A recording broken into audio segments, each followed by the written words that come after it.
ನೀಲಾಂಜನಸಮಾಭಾಸಂ ರವಿಪುತ್ರಂ ಯಮಾಗ್ರಜಂ ಛಾಯಾಮಾರ್ತಂಡಸಂಭೂತಂ ತಂ ನಮಾಮಿ ಶನೈಶ್ಚರಂ. ಪ್ರೀತಿಯ ಶನಿದೇವರು ಸೂರ್ಯ ಹಾಗೂ ಛಾಯಾಮಾತೆಯ ಮಗನಾಗಿದ್ದಾನೆ. ಇವನಿಗೆ ನಲತೃನಾಯಕ್ ಹಾಗೂ ಮಂದನ್ ಎಂಬ ಹೆಸರೂ ಇದೆ. ಮಂದನನ್ನು ಪೂಜೆ ಮಾಡಿದ್ರೆ ಮಂದಗತಿಯ ನಮ್ಮ ಜೀವನ ಚುರುಕಾಗುತ್ತೆ. ನಳನಿಗೆ ತೊಂದರೆ ಕೊಟ್ಟು ಆನಂತರ ಶಾಂತಿ ಕೊಟ್ಟ ದೇವರು ಇವರೇ. ಶನಿಯ ವಾಹನ ಕಾಗೆ ಹಾಗೂ ಅವರ ಪ್ರಿಯವಾದ ಬಣ್ಣ ಕಪ್ಪು. ಶನಿದೇವರು ಕರ್ಮ, ಶಿಸ್ತು ಹಾಗೂ ನ್ಯಾಯದ ಸಂಕೇತವಾಗಿದ್ದಾರೆ.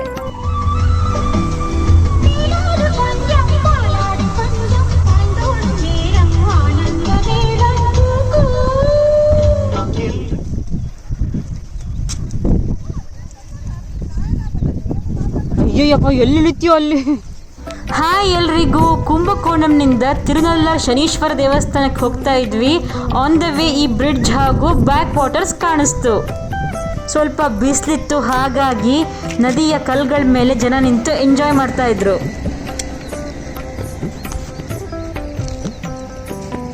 ವಿಡಿಯೋದಲ್ಲಿ ಕಾಣಿಸ್ತಾ ಇಲ್ಲ, ಬಟ್ ಸೂಕ್ಷ್ಮವಾಗಿ ನೋಡಿದ್ರೆ ನೀರು ಸಮುದ್ರಕ್ಕೆ ಸೇರ್ಕೋತಾ ಇದೆ. ತಿರುನಲ್ಲಾರ್ನಲ್ಲಿ ದರ್ಬಾರಣ್ಯೇಶ್ವರ ಅಂತ ಕರೆಯಲ್ಪಡುವ ಶಿವನ ದೊಡ್ಡ ದೇವಸ್ಥಾನ ಇದೆ. ಹಾಗೆಯೇ ಆ ದೇವಸ್ಥಾನ ತಿರುನಲ್ಲಾರ್ ಶನೀಶ್ವರ ದೇವಸ್ಥಾನ ಅಂತಲೂ ತುಂಬಾ ಫೇಮಸ್. ಪುದುಚೇರಿ ಯೂನಿಯನ್ ಟೆರಿಟರಿಯ ಕಾರೈಕಲ್ ಡಿಸ್ಟ್ರಿಕ್ಟ್ನ ತಿರುನಲ್ಲಾರ್ ಹಳ್ಳಿಯಲ್ಲಿ ಈ ದೇವಸ್ಥಾನ ಇರೋದು. ಈ ದೇವಸ್ಥಾನ ಕಾರೈಕಲ್ನಿಂದ 5 ಕಿಲೋಮೀಟರ್, ತಂಜಾವೂರಿನಿಂದ 95 ಕಿಲೋಮೀಟರ್ ಹಾಗೂ ಕುಂಭಕೋಣಂನಿಂದ 50 ಕಿಲೋಮೀಟರ್ ದೂರದಲ್ಲಿದೆ. ಈ ದೇವಸ್ಥಾನಕ್ಕೂ ನಳ ಮಹಾರಾಜನಿಗೂ ಹಾಗೂ ತ್ಯಾಗರಾಜ ಸ್ವಾಮಿಗೂ ತುಂಬಾ ಸಂಬಂಧ ಇದೆ. ನೀವು ಫುಲ್ ವಿಡಿಯೋ ನೋಡ್ತಾ ಹೋಗಿ, ಇಂಟ್ರೆಸ್ಟಿಂಗ್ ಸ್ಟೋರೀಸ್ನ ಶೇರ್ ಮಾಡ್ತಾ ಹೋಗ್ತೀನಿ. ಇದು ಸರಸ್ವತಿ ತೀರ್ಥಂನ ರಾತ್ರಿಯ ಚಿತ್ರಣ. ಈ ದೇವಸ್ಥಾನದಲ್ಲಿ ಒಟ್ಟು 4 ತೀರ್ಥಗಳಿದ್ದು ಇಲ್ಲಿ ಜನರಿಗೆ ಪವಿತ್ರ ಸ್ನಾನ ಮಾಡೋಕೆ ಅವಕಾಶವಿಲ್ಲ. ಇಲ್ಲಿ ಆನೆಗೆ ಮಾತ್ರ ಸ್ನಾನ ಮಾಡಿಸ್ತಾರೆ ಅಂತ ದೇವಸ್ಥಾನದ ಸ್ಟಾಫ್ ಹೇಳ್ತಾ ಇದ್ರು. ಈ ಹಿಂದೆ ಸರಸ್ವತಿ ಕೊಳದಲ್ಲಿ ಸ್ನಾನ ಮಾಡುವ ಅವಕಾಶ ಇತ್ತೇನೋ, ಅಲ್ಲಿ ಪವಿತ್ರ ಸ್ನಾನ ಮಾಡಿದರೆ ಮಾತು ಬರದವರಿಗೆ ಮಾತು ಬರುತ್ತೆ ಅನ್ನೋ ನಂಬಿಕೆ ಇದೆ.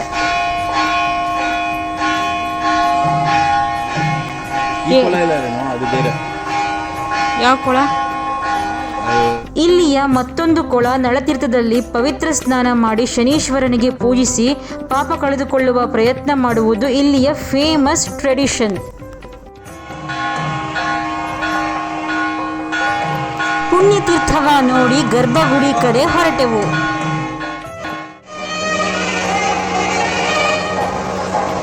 ಈ ಹುಂಡಿಯ ಎದುರಿಗೆ ನಮ್ಮ ಬಲಗೈ ಭಾಗಕ್ಕೆ ಇರೋದೇ ಶನೀಶ್ವರ, ಹಾಗೆ ಒಳಗೆ ಹೋದ್ರೆ ಶಿವನ ಸನ್ನಿಧಿ.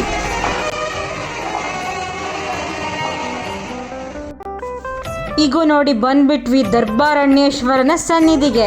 ಇಲ್ಲಿ ದರ್ಬಾರಣ್ಯೇಶ್ವರನ ಜೊತೆಗೆ ಸೆಂಪಕ ತ್ಯಾಗರಾಜ ಸ್ವಾಮಿಯ ದೇವಸ್ಥಾನವೂ ಇದೆ. ಸೆಂಪಕ ತ್ಯಾಗರಾಜ ಸ್ವಾಮಿಯು ಶಿವನೇ. ಇಲ್ಲಿ ಸೈಡಲ್ಲಿ ಕಾಣಿಸ್ತಾ ಇದೆಯಾ 63 ನಾಯನಾರ್ಗಳ ವಿಗ್ರಹಗಳು. ಇದು ಪ್ರದಕ್ಷಿಣೆ ಹಾಕುವ ದಾರಿ. ಗರ್ಭಗುಡಿಯ ಸುತ್ತಲೂ ಆದಿಗಣಪತಿ, ಸ್ವರ್ಣ ಗಣಪತಿ, ಸುಬ್ರಹ್ಮಣ್ಯ, ನಟರಾಜ, ಶಿವಗಾಮಿ ಹಾಗೂ ವಲ್ಲಿ ದೇವಿಯ ದೇವಸ್ಥಾನಗಳಿವೆ. ಇಲ್ಲಿಯೇ ಸೋಮಸ್ಕಂದನ ದೇವಾಲಯವೂ ಇದೆ. ಸೋಮಸ್ಕಂದ ಅಂದರೆ ಶಿವ ತನ್ನ ಪತ್ನಿ ಪಾರ್ವತಿ ಹಾಗೂ ಮಗ ಮುರುಗನ ಜೊತೆ ಇರುವ ಸಂಯೋಜಿತ ರೂಪ. ಈ ದೇವಸ್ಥಾನದ ಮೂಲ ಸಂಕೀರ್ಣವನ್ನು ಚೋಳರು 9ನೇ ಶತಮಾನದಲ್ಲಿ ಕಟ್ಟಿದ್ದು, ವಿಜಯನಗರದ ಅರಸರು ಇದನ್ನು ಇಂಪ್ರೊವೈಸ್ ಮಾಡಿದ್ದಾರೆ. ತುಂಬ ಚೆನ್ನಾಗಿ ಇಂಪ್ರೊವೈಸ್ ಮಾಡಿದ್ದಾರೆ. ಸಾರಂಗಪಾಣಿಯ ನಂತರ ತುಂಬಾ ಅಟ್ರಾಕ್ಟ್ ಮಾಡಿದ ದೇವಸ್ಥಾನ ಇದು. ಇದು ಕೂಡ ಸ್ಕಲ್ಪ್ಚರ್ ಎಕ್ಸ್ಟ್ರಾವೆಗೆನ್ಸಾ ಥರ ಇದೆ. ಈಗ ಇಂಟ್ರೆಸ್ಟಿಂಗ್ ಪುರಾಣದ ಸ್ಟೋರಿ ಹೇಳ್ತೀನಿ ಕೇಳಿ. ನಿಧಾತ ರಾಜ್ಯವನ್ನು ಆಳುತ್ತಿದ್ದ ನಳ ವಿದರ್ಭ ರಾಜನ ಮಗಳಾದ ದಮಯಂತಿಯನ್ನು ಸ್ವಯಂವರದ ಮೂಲಕ ಮದುವೆಯಾದ. ಆದರೆ ಕಲಿಪುರು ಎಂಬ ರಾಜ ದಮಯಂತಿಯ ಮೇಲೆ ಆಸೆ ಹೊಂದಿದ್ದು ಆಕೆಯನ್ನು ಕಳೆದುಕೊಂಡಿದ್ದಕ್ಕಾಗಿ ನಳನ ಮೇಲೆ ಕೋಪಗೊಂಡು ಹಗೆ ಸಾಧಿಸಲಿಕ್ಕಾಗಿ 12 ವರ್ಷ ಕಾದ್ನಂತೆ. ಒಂದು ದಿವಸ ನಳ ಮಹಾರಾಜ ದೇವರ ಪೂಜೆಗಾಗಿ ತನ್ನ ಕೈಕಾಲನ್ನು ತೊಳ್ಕೊಳ್ತಾ ಇದ್ದಂತೆ. ಆದರೆ ಕಾಲಿನ ಹಿಮ್ಮಡಿಗೆ ಸ್ವಲ್ಪವೂ ನೀರು ತಾಗಿರ್ಲಿಲ್ವಂತೆ. ಈ ಒಣ ಹಿಮ್ಮಡಿಯ ಮೂಲಕ ಶನಿಯು ನಳನ ದೇಹದಲ್ಲಿ ಹೊಕ್ಕನಂತೆ. ಅಂದ್ರೆ ನಳನಿಗೆ ಶನಿ ದೆಸೆ ಶುರುವಾಯಿತು. ಕ್ಷಮಿಸಿ, ನೀವು ಈಗ ನೋಡ್ತಾ ಇರೋದು ಶನಿ ದೇವಸ್ಥಾನದ ಮುಂಭಾಗದ ಪ್ರಾಂಗಣ. ಮುಖ್ಯ ದೇವರ ಗರ್ಭಗುಡಿಯಿಂದ ಹೊರಬಂದು ಈಗ ನಾವು ಶನಿದೇವರ ದರ್ಶನ ಪಡೆದ್ವಿ. ಕಥೆಯ ಮುಂದುವರೆದ ಭಾಗ. ಶನಿಯ ಪ್ರಭಾವದಿಂದಾಗಿ ನಳ ತನ್ನ ರಾಜ್ಯ ಸ್ಥಾನಮಾನ ಎಲ್ಲವನ್ನು ಕಳೆದುಕೊಂಡು ಕಾಡಿಗೆ ತನ್ನ ಪತ್ನಿಯೊಂದಿಗೆ ಹೋಗಬೇಕಾದಂತಹ ಸ್ಥಿತಿ ಬಂದಿತ್ತು. ತನ್ನ ಮಕ್ಕಳನ್ನು ಮಾವನಿಗೆ ಅರ್ಪಿಸಿ ಹೆಂಡತಿಯ ಜೊತೆಗೆ ಕಾಡಿಗೆ ಹೊರಟ ನಳನಿಗೆ ಅಲ್ಲಿಯೂ ಸಿಕ್ಕಿದ್ದು ದುರದೃಷ್ಟವೇ. ಶನಿ ಹೇಗೋ ಮಾಡಿ ಹೆಂಡತಿಯನ್ನು ಅವನಿಂದ ದೂರ ಮಾಡಿದ್ದ. ಸ್ವಕುಗನ್ ಎಂಬ ರಾಜ ದಮಯಂತಿಗೆ ಸಹಾಯ ಮಾಡಿ ಆಕೆ ತನ್ನ ತಂದೆ ಭೀಮಸೇನನ ಹತ್ರ ಹೋಗುವಂತೆ ಮಾಡಿದ. ಆದರೆ ನಳನಿಗೆ ಮಾತ್ರ ಕಾರ್ಕೋಟಕ ಹಾವು ಕಚ್ಚಿ ಆತ ವಿಕಾರ ರೂಪಿಯಾದ. ನಳ ಹೇಗೋ ಕಷ್ಟ ಬಿದ್ದು ಇರುತುಬಣ್ಣ ಎಂಬ ರಾಜನ ಬಳಿ ಸಾರಥಿಯಾಗಿ ಕೆಲಸಕ್ಕೆ ಸೇರ್ಕೊಂಡ. ಇತ್ತ ದಮಯಂತಿ ತನ್ನ ಗಂಡನನ್ನು ಪಡೆಯಲಿಕ್ಕಾಗಿಯೇ 2ನೇ ಸ್ವಯಂವರವನ್ನು ಏರ್ಪಡಿಸಿದ್ಲು. ಆ ಸ್ವಯಂವರಕ್ಕೆ ರಾಜ ಇರುದುಬಣ್ಣ ತನ್ನ ಸಾರಥಿ ವಹುಗನೊಂದಿಗೆ ಹೋದ್ನಂತೆ. ವಹುಗ ಅಂದರೆ ನಳ. ಈಗೋ ಇದೇ ನೋಡಿ ಶನೀಶ್ವರನ ದೇವಸ್ಥಾನ. ಶನಿ ಇಲ್ಲಿ ಶಿವನಿಗೆ ದ್ವಾರಪಾಲಕನಂತೆ ನಿಂತಿದ್ದಾನೆ. ಇಲ್ಲಿಯೇ ಶಿವನ ಪಾರ್ವತಿ ಪ್ರಾಣಾಂಬಿಕೆಯ ದೇವಸ್ಥಾನವೂ ಇದೆ. ತನ್ನ ಇಂಟ್ಯೂಷನ್ನಿಂದ ವಹುಗನೇ ತನ್ನ ನಳ ಎಂದು ತಿಳಿದ ದಮಯಂತಿ ಅವನಿಗೆ ನಿಜ ಹೇಳುವಂತೆ ಒತ್ತಾಯಿಸಿದ್ಲಂತೆ. ನಿಜ ಹೇಳಿ ಹೆಂಡತಿಯ ಜೊತೆ ಒಂದಾಗಿ ಜೀವನ ಸಾಗುತ್ತಾ ಹೋದರೂ ನಳನಿಗೆ ಮಾತ್ರ ಮನಃಶಾಂತಿಯೇ ಇರಲಿಲ್ವಂತೆ. ಎಷ್ಟೇ ತೀರ್ಥಯಾತ್ರೆಗಳಿಗೆ ಹೋದರೂ ಮನಸ್ಸಿಗೆ ಸಮಾಧಾನವೇ ಇಲ್ಲ. ಹೀಗೆ ನಳ ಮಹಾರಾಜ ಭರತುವಸ ಎಂಬ ಋಷಿಯನ್ನು ಪೂಜಿಸಿದಾಗ ಆ ಋಷಿಯು ತಿರುನಲ್ಲಾರ್ಗೆ ಹೋಗಿ ದರ್ಬಾರಣ್ಯೇಶ್ವರನನ್ನು ಪೂಜಿಸುವಂತೆ ನಳನಿಗೆ ಸೂಚನೆ ಕೊಟ್ಟರಂತೆ. ಅಂತೆಯೇ ನಳ ಮಹಾರಾಜ ತಿರುನಲ್ಲಾರ್ಗೆ ಹೋಗಿ ಅಲ್ಲಿಯ ತೀರ್ಥದಲ್ಲಿ ಪವಿತ್ರ ಸ್ನಾನ ಮಾಡಿ ದರ್ಬಾರಣ್ಯೇಶ್ವರನಿಗೆ ಭಕ್ತಿಯ ನಮನ ಸಲ್ಲಿಸಿದರು. ನಳನೊಳಗೆ ಹೊಕ್ಕಿದ್ದ ಶನಿ ಇದನ್ನೆಲ್ಲ ನೋಡಿ ಇನ್ಮುಂದೆ ನಳನನ್ನು ಕಾಡುವುದು ಬೇಡ ಅಂತ ನಿರ್ಧರಿಸಿ ಗರ್ಭಗುಡಿಯ ಶಿವನ ಬಳಿ ಹೋಗಲಾರದೆ ದ್ವಾರದಲ್ಲಿಯೇ ದ್ವಾರಪಾಲಕರಾಗಿ ನಿಂತುಬಿಟ್ರು. ಶಿವನ ಆಶೀರ್ವಾದ ಹಾಗೂ ಶನಿಯ ಕರುಣೆಯಿಂದಾಗಿ ನಳ ಮಹಾರಾಜ ತನ್ನ ಕಳೆದು ಹೋದ ವೈಭವ ಹಾಗೂ ಮನಃಶಾಂತಿಯನ್ನು ಮರಳಿ ಪಡೆದನು. ಶಿವನು ಶನಿದೇವರಿಗೆ ಅಲ್ಲೇ ನಿಂತು ಜನರಿಗೆ ಸಹಾಯ ಮಾಡುವಂತೆ ಆಗ್ರಹಿಸಿದರು. ಅಂದಿನಿಂದ ಜನ ತಮ್ಮ ಶನಿದೋಷವನ್ನು ಕಳೆದುಕೊಳ್ಳಲಿಕ್ಕಾಗಿ ಇಲ್ಲಿಗೆ ಬಂದು ನಳ ಸ್ನಾನ ಮಾಡಿದ ಕೊಳ ಅಂದರೆ ನಳತೀರ್ಥದಲ್ಲಿ ಪವಿತ್ರ ಸ್ನಾನ ಮಾಡಿ ಒದ್ದೆ ಬಟ್ಟೆಯಿಂದ ಬಂದು ಶನೀಶ್ವರ, ಶಿವ ಹಾಗೂ ದುರ್ಗೆಯನ್ನು ಪೂಜಿಸುತ್ತಾರೆ.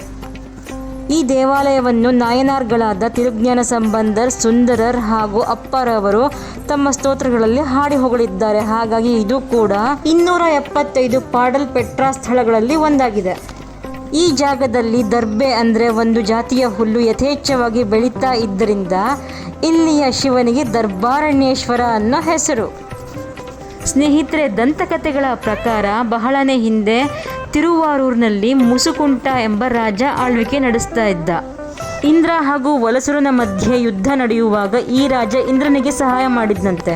ಈ ಯುದ್ಧವನ್ನು ಇಂದ್ರ ಗೆದ್ದು ಪ್ರತಿಫಲ ಕೊಡಲು ಬಯಸಿದಾಗ ಮುಸುಕುಂಟ ಇಂದ್ರನ ಆತ್ಮಮೂರ್ತಿ ತ್ಯಾಗರಾಜನ ವಿಗ್ರಹವನ್ನು ಕೇಳಿದ್ನಂತೆ.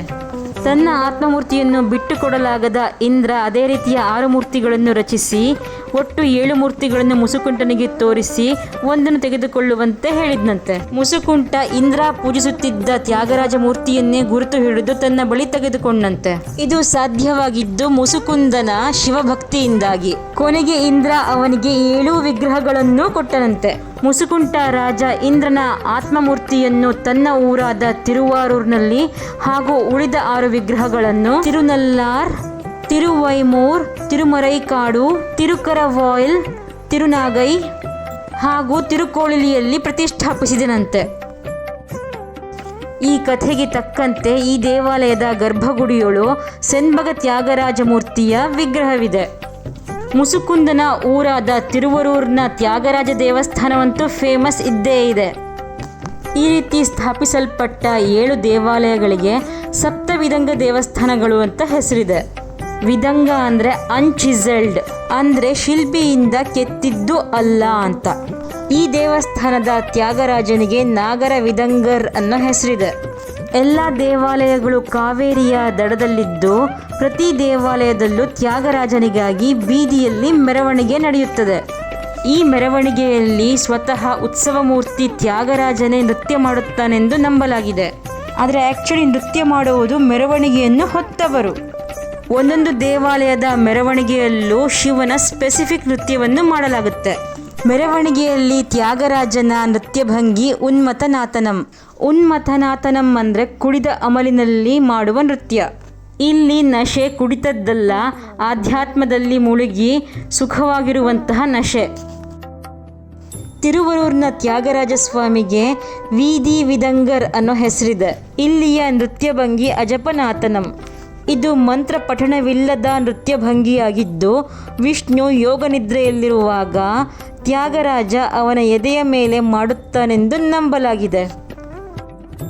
ಇಲ್ಲಿ ಮಹಾಶಿವರಾತ್ರಿಯನ್ನು ಅದ್ಧೂರಿಯಾಗಿ ಆಚರಿಸಲಾಗುತ್ತೆ ಹಾಗೂ ಪ್ರತಿ 2.5 ವರ್ಷಕ್ಕೊಮ್ಮೆ ಶನಿ ಪಿಯಾರ್ಚಿ ಎಂಬ ಹಬ್ಬವೂ ನಡೆಯುತ್ತೆ. ಶನಿ ಪಿಯಾರ್ಚಿಯ ವೇಳೆ ಚಿನ್ನದ ಕಾಗೆಯ ಮೇಲೆ ಮೆರವಣಿಗೆ ಮಾಡುತ್ತಿರುವ ಶನೀಶ್ವರ. ಮೆರವಣಿಗೆಯ ವೇಳೆ ಚಿನ್ನದ ನಂದಿಯು ದರ್ಬಾರಣ್ಯೇಶ್ವರನ ಜೊತೆಗೆ. 63 ನಾಯನ್ಮಾರರು ಅಂದರೆ ತಮಿಳು ಶೈವ ಸಂತ ಕವಿಗಳು. ಸೆನ್ಬಗ ತ್ಯಾಗರಾಜಸ್ವಾಮಿ ಬ್ರಹ್ಮೋತ್ಸವ ನೃತ್ಯ ರೂಪಕದಲ್ಲಿ. ನಿಮ್ಮ ನೃತ್ಯ ಸಂಗಾತಿಯಾಗಿ ಸೆನ್ಬಗ ತ್ಯಾಗರಾಜಸ್ವಾಮಿ. ಕಪ್ಪು ಕಲ್ಲಿನ ಸಭಾಂಗಣವಾಗಿ ನಿರ್ಮಿಸಿದ ಶನೀಶ್ವರನ ದೇವಾಲಯ. ದೇವಸ್ಥಾನದ ವೈಬ್ರೆಂಟ್ ಎಂಟ್ರೆನ್ಸ್ ಹಾಲ್. ನಳನ ತೀರ್ಥಕೊಳ. ಇಲ್ಲೇ ಪವಿತ್ರ ಸ್ನಾನ ಮಾಡಿ ಅನಂತರ ಶನೀಶ್ವರನಲ್ಲಿ ಪ್ರಾರ್ಥಿಸೋದು. ಸರಸ್ವತಿ ತೀರ್ಥ. ಮಾತು ಬರದವರು ಇಲ್ಲಿ ಮಿಂದು ದೇವರನ್ನ ನೆನೆದರೆ ಮಾತು ಬರುತ್ತದೆಂಬ ನಂಬಿಕೆ ಇದೆ. ದೇವಾಲಯದ ಪಶ್ಚಿಮಕ್ಕಿರುವ ಬ್ರಹ್ಮತೀರ್ಥಕೊಳ. ಯಮನ ತೀರ್ಥಕೊಳ. ಇಲ್ಲಿ ಮಿಂದರೆ ಸಾವಿನ ಭಯ ಹೋಗುತ್ತೆ ಅನ್ನುವ ನಂಬಿಕೆ ಇದೆ. 7 ಅಂತಸ್ತಿನ ರಾಜಗೋಪುರ ಅಥವಾ ಪ್ರವೇಶ ದ್ವಾರ. 8 ಕಾಲಿನ ಕಪ್ಪು ಕಲ್ಲಿನ ಮಂಟಪ. ದೇವಸ್ಥಾನದ ಸ್ಥಳ ವೃಕ್ಷ ಪವಿತ್ರ ದರ್ಬೆ ಹುಲ್ಲು. ನೋಡಿದ್ರಲ್ಲ ದೇವಸ್ಥಾನ ಎಷ್ಟು ವೈಭವ ಹಾಗೂ ವಿಶಾಲವಾಗಿದೆ. ಅಲ್ಲದೆ ವಿದಂಗರ ದೇವಸ್ಥಾನಗಳು, ತ್ಯಾಗರಾಜಸ್ವಾಮಿಯ ನೃತ್ಯ, ನಟರಾಜನ ಕನೆಕ್ಷನ್ ಎಲ್ಲನೂ ಇದ್ರ ಬಗ್ಗೆ ಇನ್ನೂ ಹೆಚ್ಚಿನ ರಿಸರ್ಚ್ ಮಾಡಬೇಕು ಅಂತ ಅನಿಸ್ತಾ ಇದೆ. ಮಾಡಿ ಒಂದು ವಿಡಿಯೋ ಕೂಡ ಪೋಸ್ಟ್ ಮಾಡ್ತೀನಿ. ನೀವು ಮಾತ್ರ ಇಷ್ಟು ಚೆನ್ನಾಗಿರೋ ದೇವಸ್ಥಾನ ಜೊತೆಗೆ ನಿಮ್ಮಲ್ಲಿ ಶನಿದೋಷ ಇದ್ದರೆ, ಶನಿ ದೆಸೆಗಳೆಲ್ಲ ಇದ್ದರೆ ಅದನ್ನು ಪರಿಹರಿಸಲಿಕ್ಕೆ ಖಂಡಿತ ಇಲ್ಲಿಗೆ ಬನ್ನಿ. ಖಂಡಿತ ನಿಮಗೆ ಒಳ್ಳೆಯದಾಗಬಹುದು. ದೇವಸ್ಥಾನದ ವಾಸ್ತುಶಿಲ್ಪ ಹಾಗೂ ಶಿಲ್ಪಕಲೆಯಂತೂ ನಿಜಕ್ಕೂ ಎಲ್ಲರ ಮನಸೆಳೆಯುವಂಥದ್ದೇ. ಇಲ್ಲಿಗೆ ವಿಡಿಯೋ ಮುಗಿಸ್ತೀನಿ. ಖಂಡಿತ ನನ್ನ ಚಾನಲ್ಗೆ ಸಬ್ಸ್ಕ್ರೈಬ್ ಆಗಿ. Thank you. ಇಂಪಾರ್ಟೆಂಟ್ ವಿಷಯ ಹೇಳೋದು ಮರ್ತಿದ್ದೆ.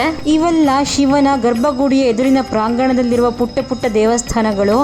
ಇಲ್ಲಿ ಶನಿಯ ವಿಗ್ರಹವು ಗೋಡೆಯ ಮೇಲಿದೆ. ಇಲ್ಲಿ ನೋಡಿ, ಇಲ್ಲಿ ರೂಫಲ್ಲಿ ನೋಡಿ ಒಂದು ಕಿಟಕಿ ಕಾಣುತ್ತೆ. ಅಲ್ಲಿಂದ ಬರುವ ಬೆಳಕು ಗೋಡೆಯ ಶನಿ ವಿಗ್ರಹದ ಮೇಲೆ ಎಕ್ಸಾಕ್ಟ್ಲಿ ಬೀಳುತ್ತಂತೆ.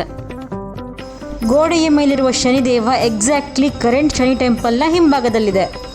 ಹಿಂದೆ ಶನಿದೇವ ಇಲ್ಲಿಯೇ ಪ್ರತಿಷ್ಠಾಪಿಸಲ್ಪಟ್ಟಿದ್ದರೆಂದು ಕಾಣುತ್ತದೆ.